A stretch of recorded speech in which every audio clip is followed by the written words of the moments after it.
So today we're going to talk about clapping. Now, this is a behavior that I've always thought was very strange.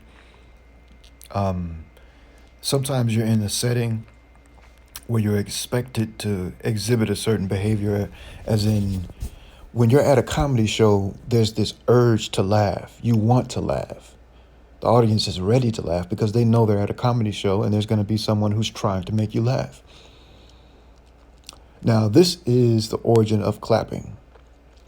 It's not something that we naturally do because it's an abrasive sound.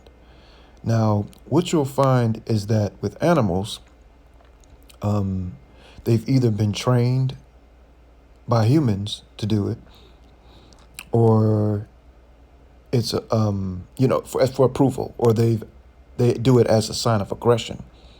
Anytime you have somebody making a loud aggressive sound or a loud noisy, abrasive sound, it's about aggression and potential violence. So we all know the most commonly known animal that you see clapping is seals and sea lions in zoos. As you can see here, I asked Google animals that clap. After all, seals are famous for performing this behavior in zoos and aquaria.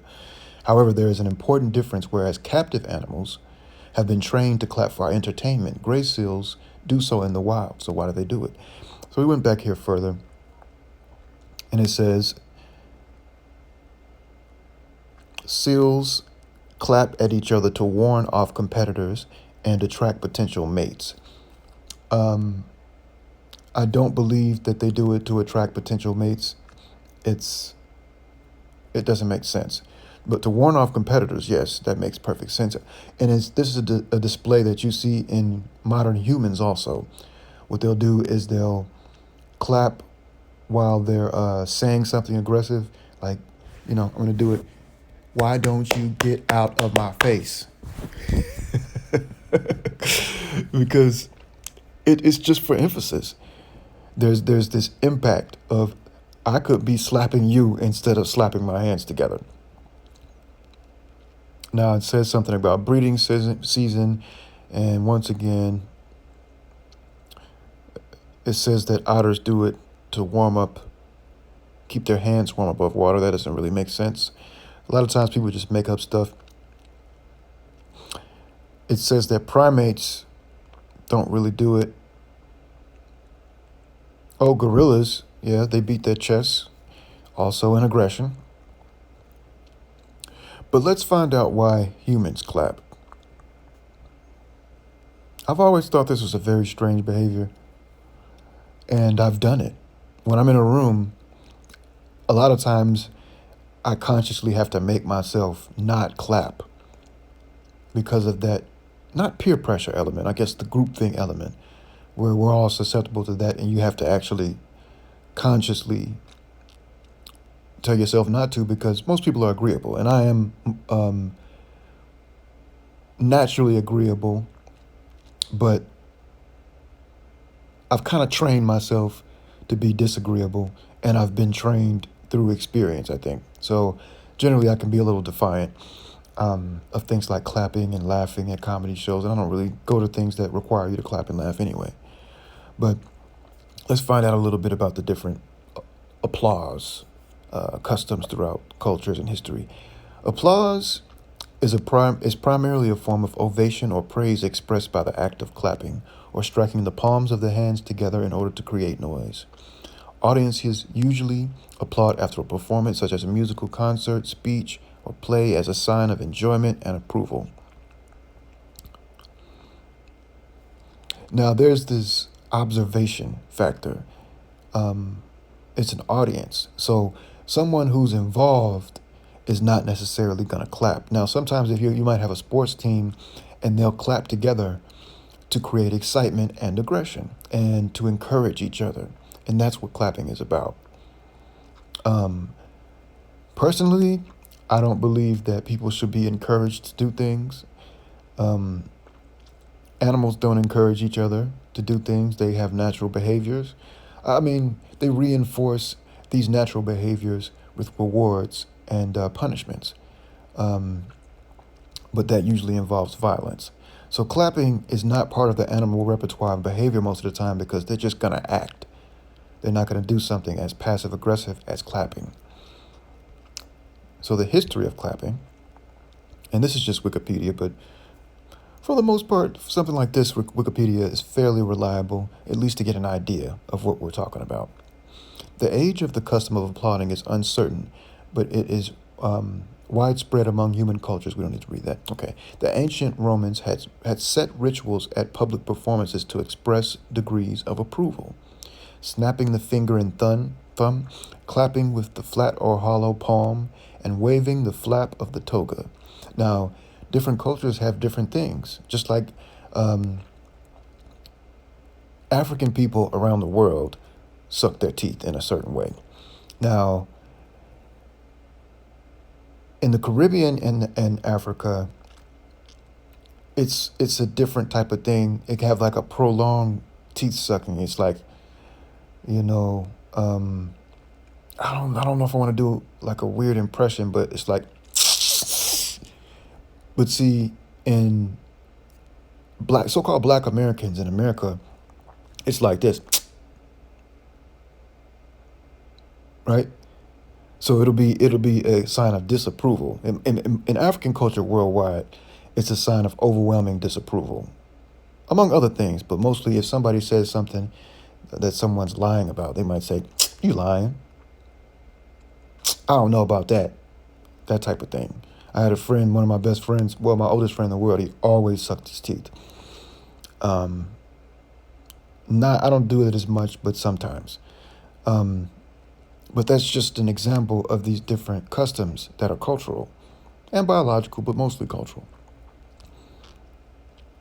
Waving the flap of the toga, that's interesting. Okay, Emperor Aurelian substituted the waving of napkins that he had distributed to the Roman people for the toga flapping. So it's a ritual. You go into this place, and a lot of times the show won't continue unless there's clapping, there's approval. A comedian will tell a joke, and if there's no clapping after the punchline is delivered, there's going to be a space. And he's going to wonder whether you like the joke or not. He'll move on, but he might even make a comment. Let's move on to the next thing. Oh, here goes.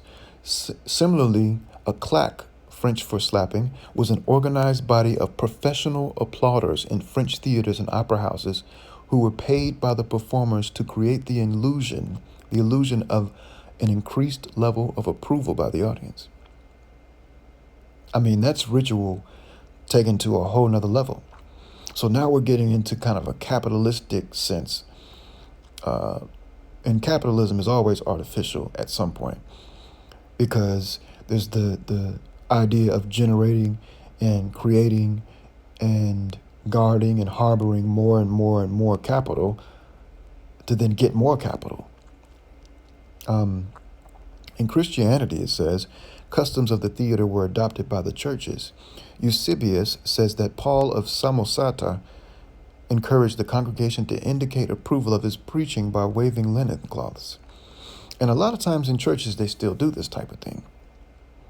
Not just churches, but this is particularly, and I think it's universal. People will raise their hand, or they get the Holy Spirit and they start waving things around.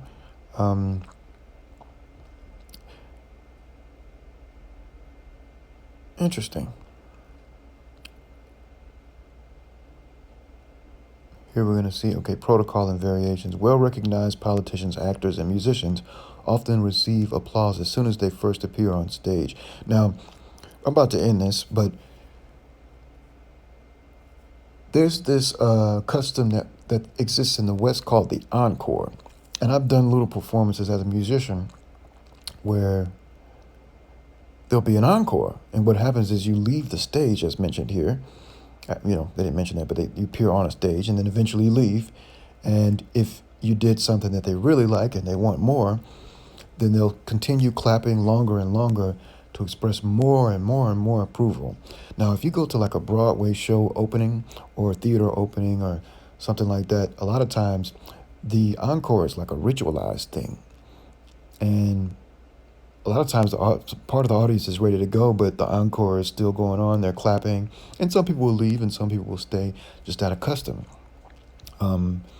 But the people will leave the stage, then they'll start clapping overwhelmingly, and the whole thing is pretentious and it's acted out, it's planned out, it's a ritual, and then the cast members or the band members or the director or the writer will come back on stage, and they'll give them flowers, and then they'll clap again, and then if it's a musician, maybe they'll go off stage again and they'll clap.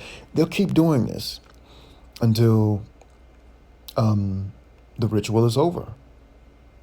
Or sometimes it's just once. Sometimes people demand multiple encores. But the main point of this is a fringe behavior. It's not a natural thing. It's something that is mandated by powerful people, mostly tyrants. I don't want to say all tyrants, because maybe somebody had good intentions with this, but it seems and it appears to me, and always has, that it's something that is about contrived approval. This isn't something you do for somebody you love. In fact, if you clap for someone just in private or in a normal conversation, they're going to take it as offense, because they're going to think you're mocking them, because the whole idea of clapping is a mockery. Have a great day.